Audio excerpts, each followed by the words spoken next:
আসসালামু আলাইকুম।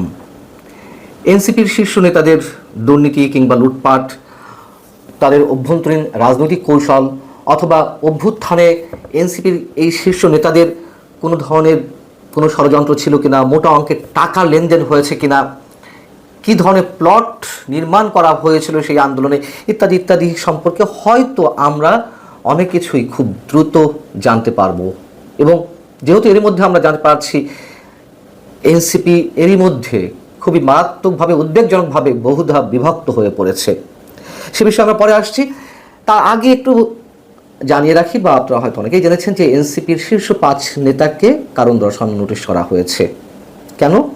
তারা অভ্যুত্থানের বর্ষপূর্তি দিনে কক্সবাজারে গিয়েছিলেন এবং যেটি গুঞ্জন আকারে ছড়িয়ে পড়েছে যে সাবেক মার্কিন রাষ্ট্রদূত পিটার ডি হাসের সঙ্গে তারা গোপন বৈঠক করেছে। এখন গোপন বৈঠক করে তো সেটা দলীয়গতভাবেই সিদ্ধান্ত নিয়ে করা হয়েছে, কিন্তু এই বিষয়টি তো তারা উড়িয়ে দিয়েছে গুজব আকারে।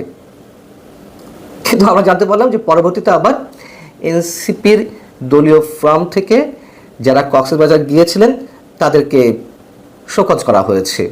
শোকজ লেটারে কি লেখা হয়েছে যে 5 আগস্ট জুলাই অভ্যুত্থানের প্রথম বর্ষপূর্তি উপলক্ষে রাষ্ট্রীয় গুরুত্বপূর্ণ কর্মসূচি চলাকালীন তারা কেন ব্যক্তিগত সফরে কক্সবাজার গিয়েছেন, কেন সে বিষয়ে রাজনৈতিক পর্ষদকে পূর্বে কোনো তথ্য বা ব্যাখ্যা প্রদান করা হয়নি।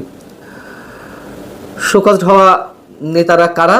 হাসনাত আবদুল্লাহ, সার্জিস আলম, নাসরুদ্দিন পাটোয়ারি, তাসনিম জারা এবং যুগ্ম আহ্বায়ক খালেদ সাইফুল্লাহ। আচ্ছা বলুন, এই কারণ দর্শানো চিঠির কোনো প্রয়োজনীয়তা ছিল? মানে এগুলো কি শুধুমাত্র লোক দেখানো নয়? আমি জানি না তাদের গঠনতন্ত্রে কি আছে, এটুকু তো বোঝা যায় যে তারা তো আর চাকরি করে না। ব্যক্তিগত যদি কোনো সফরে গিয়েও থাকে, দলকে না জানিয়ে কেন গেল, এটি কি চাকরি? আচ্ছা, দ্বিতীয়ত হচ্ছে তারা দলকে না জানিয়ে কক্সবাজার গিয়েছে, এটি মনে করার কোনো কারণ কি থাকতে পারে?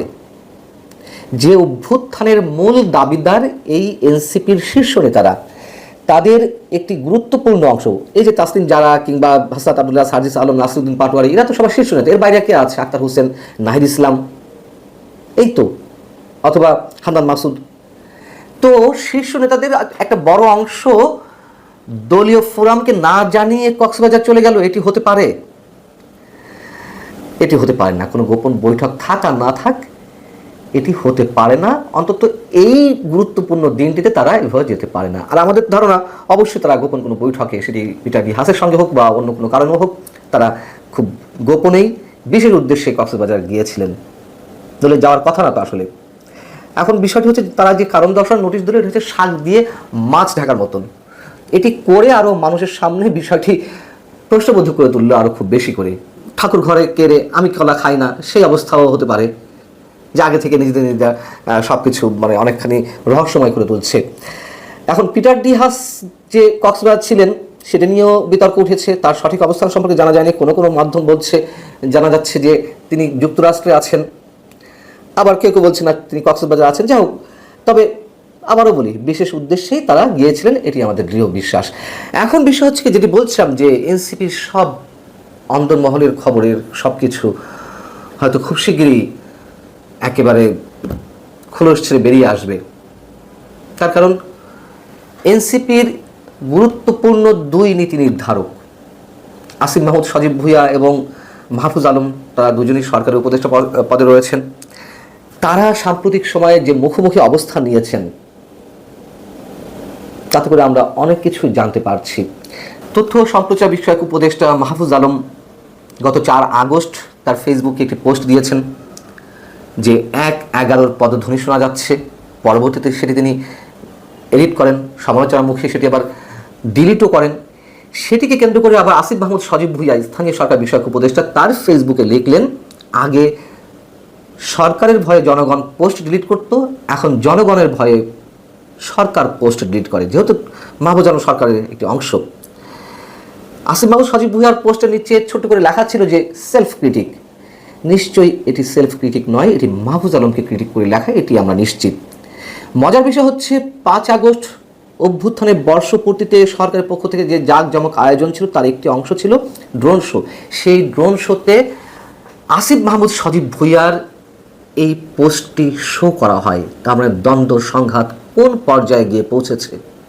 মাহফুজ আলম এর আগেও অনেক অনেক পোস্ট ডিলিট করেছেন, এডিট করেছেন। যেমন গত 29শে জুলাই তিনি একটি পোস্ট দিয়েছিলেন, সিডনিতে তার ভাইয়ের অ্যাকাউন্টে একটা মোটা অঙ্কের টাকা লেনদেন হয়েছে, সেটিকে কেন্দ্র করে তার বিরুদ্ধে দুর্নীতি অভিযোগ ওঠে। সেটি ব্যাখ্যা দিতে গিয়ে তিনি আবার লিখেছিলেন, আজকাল অনেকের লেজ কাটা যাচ্ছে বলে আমার বিরুদ্ধে লেগেছেন নতুন একটি দলের কয়েকজন মহারথী এতে জড়িত, সবই প্রকাশ পাবে। একটা সার্কেলে প্রায় সবাই দুর্নীতিগ্রস্ত এবং একজন কোনো টাকা ধরছেন না, এটা কার সহ্য হবে।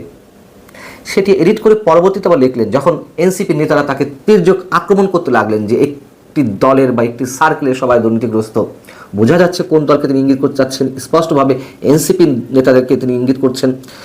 তো সমালোচনার মুখে তিনি সেটি এডিট করে লিখলেন, আজকাল অনেকের লেজ কাটা যাচ্ছে বলে আমার বিরুদ্ধে লিখেছেন বিভিন্ন দলের কয়েকজন মহারথী এতে জড়িত, সব ষড়যন্ত্র প্রকাশ পাবে।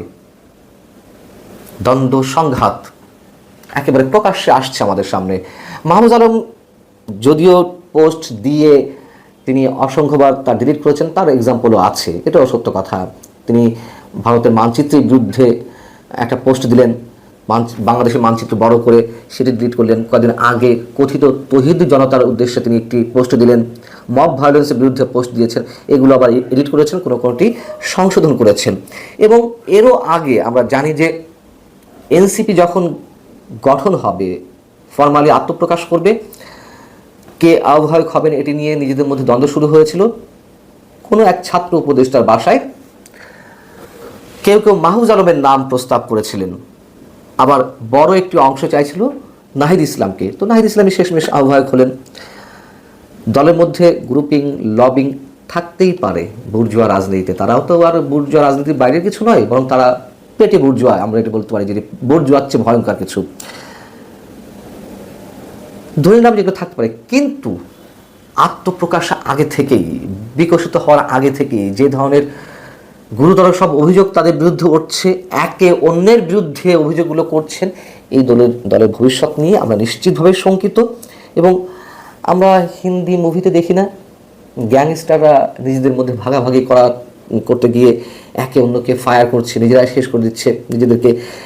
আমরা ভাবতে চাই না এমনটা এনসিপির ক্ষেত্রে, কিন্তু বাস্তবতাগুলো আমাদের সামনে সেভাবে উঠে আসছে।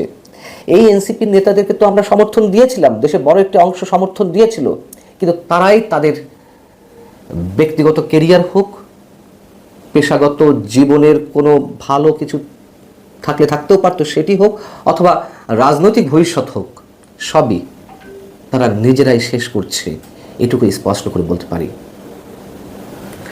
ভালো থাকুন সবাই, আল্লাহ হাফিজ।